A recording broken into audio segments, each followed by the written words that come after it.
Celebration of 73rd Man Mahotsav 2022 Hagra Raikati Purba. Eastern Range Athiabari and Bamba Eco-Tourism Society Aaranyak Raimona National Park Hagra Purba Habafari Khumphungdों.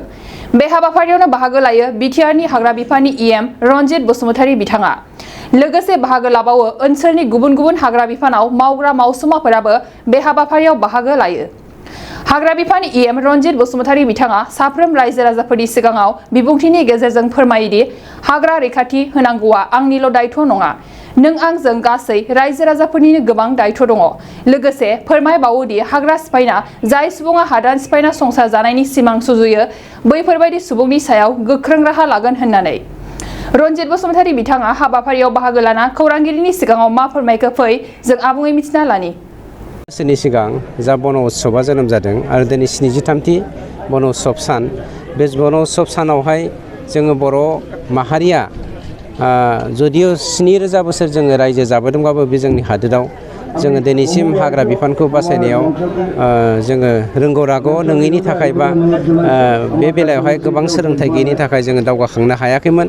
किन्तु बे साननै बा बोसोरनै बोसोरथामनि गेजेराव जोंनि हारिया खोब सांग्रां जादों आरो हाग्रा बिफां लाइफां दाननायनिफ्राय जोङो जानगाराव थानो हादों। बिफां लाइफां थायोब्ला जोंनि जिउनि रैखाथि मोननो हायो, रांखान्थि बिथिङाव जों जौगासार होनो हायो। बेफोर एवारनेस प्रग्रामजों लाबोनायजों लोगोसे जोंनि बे ओनसोलखौ जोङो माबोरै टुरिस्ट स्पट खालामजोबनो हागोन बेफोरखौ लानानैनो बन उत्सवजों लोगोसे जों एवारनेस प्रग्रामखौ लानाय जादों।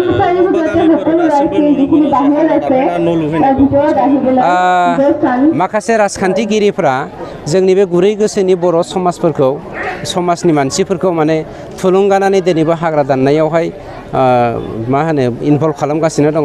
बे दुखुनांथाव बाथ्रा।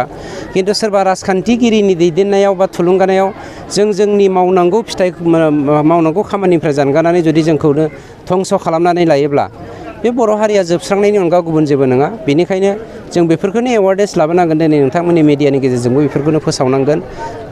अबयसे बुंनो थाङोब्ला आगोलनि 17 बोसोर BPF सरकारनि जि सलायनाय आरो दिनै जोंनि 17 दानाव हाबगासिनो दङ जोंनि सरकारा। बे 17 दाननि गेजेर आरो 17 बोसोरनि गेजेराव गोबां डिफारेन्स फैदों। थारमानेबा आकाश आरो पाताल होननानै बुंगोन, अख्रां आरो हाजों समान जोंनि गेजेराव दा सोलायथाय फैदों आरो बे सोलायनायानो जोंनि गेजेराव जौगाथाय लाबोगोन जोंहा फोथायनाय दं। सर, जोंनि बर' ट्राइबेल सुबुंफोरखौ माब्ला सरकारा हा सेनायनि माखासे अजद दिखोबाय थायो, बे समाव मा बुङो? हा सेनाय होननायनिथ' बाथ्रा नङा। पृथिबिनि हायानो माने नर्थ इस्टनि हायानो जोंनि जोबमोन। किन्तु जोङो जोंनि हाखौ संरैखा खालामनो हायाखै, जायनि जाहोनाव गभर्नमेन्टनि हा जानानै थाजोबदों। दिनैसिम गोबां मानसिया 90% होननानै बुंबाबो गोरोन्थि गैया जोंनि बर'आ हानि सायाव सांग्रां नङा। हाखौ मियादि खालामना लानो रोङाखै, रेजिस्टार खालामनो रोङाखै।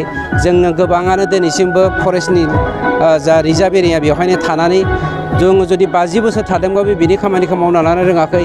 गभर्नमेन्ट हायाव दङ, गभर्नमेन्ट हायाव दङ, बेफोरखौ जों सोलायनानै जोंनि हा बानायनानै लानांगौ बिनिबो सांग्रां गैया।